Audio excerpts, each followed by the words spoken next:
नमस्कार, मैं हूं आपके साथ दीपक भदौरिया। रुक करता है खबरों की ओर। यूपी के 38 मदरसों पर मान्यता खत्म होने की तलवार लटकी हुई है और इन मदरसों की तरफ से अपार आईडी बनवाने में लापरवाही की गई है और यह आईडी मदरसों के लिए अनिवार्य की गई है।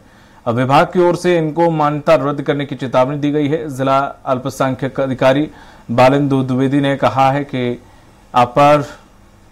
अपार जो आईडी बनाने का काम पूरे प्रदेश में चल रहा है। रमजान में कुछ मदरसे बंद होते हैं, इस कारण से यहाँ पर अपार आईडी बनाने की प्रक्रिया है और उनको कई बार मौखिक रूप से चेतावनी दी गई है, जिसके बाद लापरवाही बरतने वाले 38 मदरसों को कड़ी चेतावनी देते हुए नोटिस दिया गया है।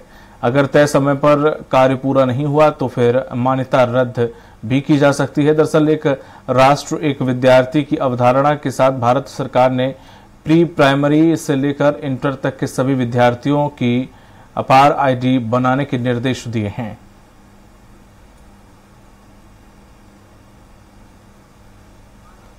मदरसों की परीक्षाएं समाप्त हो गई हैं और रमजान में मदरसे बंद रखे हैं। तो जो संसाधनहीन मदरसे हैं उनके पास एक तकनीकी समस्या आ रही थी कि वो किसके सहयोग से काम संपन्न कर पाएंगे। क्योंकि समय सीमा निर्धारित है, उसमें कोई बढ़ोतरी नहीं हो सकती है, इसलिए कई बार मौखिक रूप से निर्देशित किया गया। अधिक जानकारी के साथ जुड़ गए हैं वरिष्ठ सहयोगी पवन सिंह। पवन जी, जिस तरह से लखनऊ में बार बार सरकार की तरफ से आदेश गैर मान्यता प्राप्त मदरसे चल रहे हैं या फिर गैर कानूनी मदरसे चल रहे हैं, लगातार महीनों से लगातार कार्रवाई हो रही है। अब ये अपार आईडी बनाने के लिए कुछ मदरसों को अनिवार्य कर दिया गया है। क्या है ये अपार आईडी और 38 मदरसों की मान्यता रद्द आखिर क्यों हो सकती है? कौन से ये मदरसे हैं और इन्होंने आखिर अपार आईडी क्यों नहीं बनवाई अब तक? से पहले भी मदरसों की जांच के लिए पहले भी कई बार कोशिश की गई। भी फंडिंग को लेकर के भी मदरसे पे बहुत सारे सवाल उठे थे, लेकिन अभी पूरे देश में एक शिक्षा को लेकर के, एक देश एक शिक्षा को लेकर के सभी जो क्लास 1 से लेकर के इंटरमीडिएट तक के जितने भी बच्चे हैं उनकी एक अपार आईडी बनाई जा रही है, जिससे कि यह सुनिश्चित किया जा सके कि पूरे देश में कितने बच्चे 1 से और इंटरमीडिएट तक पढ़ाई कर रहे हैं। इसमें मदरसे भी आते हैं, क्योंकि मदरसों की शिक्षा अलग नीति से होती थी, लेकिन अब पूरे देश में सभी को विद्यार्थी मानते हुए उनको नई शिक्षा की नीति के तहत उनको जोड़ा जा रहा। ऐसे में पूरे प्रदेश में यह मैसेज दिया गया था कि सभी लोग चूंकि अपार आईडी बना लें जो बच्चे शिक्षा ग्रहण कर रहे हैं। लेकिन सबसे बड़ी बात है, उत्तर प्रदेश के बाराबंकी जिले में 38 मदरसे ऐसे हैं जिनमें अभी उन लोगों ने अपनी जो बेसिक रिक्वायरमेंट है वो पूरी नहीं की है। और इस समय रमजान का महीना चल रहा है, ऐसा माना जा रहा है, बताते हैं कि रमजान के महीने में बहुत सारे मदरसे बंद भी हो जाते हैं। तो अगर मदरसे बंद हैं लेकिन जो बेसिक कार्यालय की रिक्वायरमेंट है उसको अगर नहीं पूरी करते हैं तो उसमें पूरी प्रशासनिक कार्रवाई हो सकती है। इसके लिए 38 जो मदरसे हैं उन्हें नोटिस दिया जा चुका है और इस नोटिस में कड़ी चेतावनी भी दी गई है कि अगर ये लोग इस कार्रवाई को पूरा नहीं करेंगे, पेपर को पूरी तरह से नहीं करेंगे, तो इन लोगों को पूरी तरह से रद्द कर दिया जाएगा। अब सबसे बड़ी बात है कि यह मदरसे अपनी जो लीगल जो कार्रवाई है, जिसके लिए प्रशासन पूरी तरह से पूछताछ कर रहा है, जानकारी ले रहा, अगर ये लोग नहीं पूरी कर पाएंगे तो इसके लिए पूरी तरह से फिर मदरसों की मान्यता रद्द की जा सकती है। इसको लेकर के अभी प्रशासन पूरी तरह सख्त है और इन लोगों को नोटिस भी दिया है, चेतावनी भी दिया है, वर्बली भी कई बार बात की गई है। लेकिन अभी पूरी तरह से ये 38 मदरसे जो हैं इनको नोटिस जारी किया गया। अब ये मदरसे अगर अपनी कार्रवाई पूरी कर पाते हैं तो इनको लीगलिटी मिलेगी, अन्यथा इनके मदरसों की जो मान्यता है उसको रद्द करने की कार्रवाई की जाएगी। दीपक।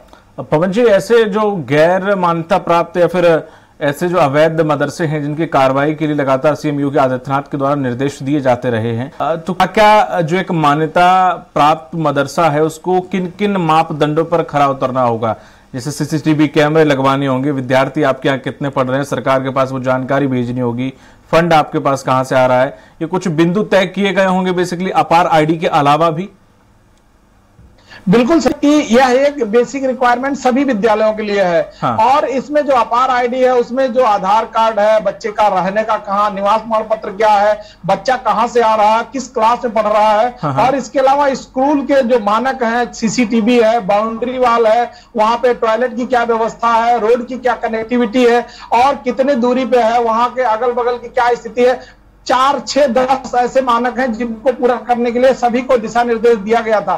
लेकिन सबसे बड़ी बात है कि इन मदरसों में लापरवाही बरती जा रही है। इससे पहले भी मदरसों को लेकर के सवाल उठा था जब मदरसों की फंडिंग की बात आई थी। जो बॉर्डर के यहाँ पे नेपाल सीमा के आसपास के जो बहराइच और जो है कई ऐसे जिले हैं जो गोरखपुर के अगल बगल जो सटे जिले हैं जो बॉर्डर के हैं, यहाँ पे नेपाल बॉर्डर के हैं, उनमें बहुत सारे ऐसे मदरसे जिसमें फंडिंग की बात को लेकर के बड़ा चर्चा उठी थी। लेकिन उसके बाद मदरसों को ऐसा लगा कि हमारी शिक्षा नीति अलग है, हमको कोई जरूरी नहीं है कि हम इनके मानक के तहत काम करें। ऐसे में अब शासन पूरी तरह से पूरे देश में एक शिक्षा एक नीति के तहत काम कर रही है, तो सभी को उस नीति के तहत आना पड़ेगा। चूंकि भारत या देश का जो भी कानून है उस कानून के तहत ही सभी लोग रहेंगे। तो अब अगर ये लोग इसकी रिक्वायरमेंट नहीं पूरी करेंगे तो समस्या खड़ी होगी, और अगर रिक्वायरमेंट पूरी होती है तो मान्यता रहेगी, अगर रिक्वायरमेंट नहीं हो पाती है तो इनकी मान्यता रद्द कर दी जाएगी। अभी यहाँ पर बाराबंकी में 38 जो मदरसे हैं उनको पूरी तरह से नोटिस दे दी गई है कि अगर ये समय रहते अपनी रिक्वायरमेंट पूरी नहीं करते हैं तो इनकी मान्यता रद्द करने के लिए अंतिम कार्रवाई की जाएगी। दीपक, तमाम जानकारी के लिए बहुत बहुत शुक्रिया आपका पवन जी।